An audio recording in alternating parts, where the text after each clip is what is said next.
গ্রাম বাংলার অতি সাধারণ একটি রান্না কচু বেগুন আলু আর চিংড়ি মাছ দিয়ে। তার জন্য আলু কচু বেগুনকে লম্বা করে কেটে নিতে হবে। পেঁয়াজ কুচানো হলো আর আদা রসুন লঙ্কা একসাথে পেস্ট করে নিতে হবে।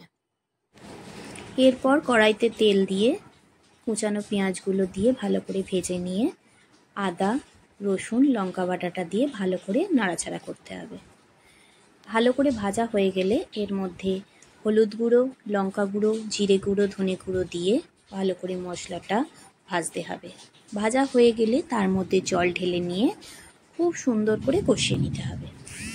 কষানো হয়ে গেলে আগে থেকে ভেজে রাখা চিংড়ি মাছগুলো এই ভাজা মশলার মধ্যে দিয়ে ভালো করে মশলার সাথে নাড়াচাড়া করতে হবে।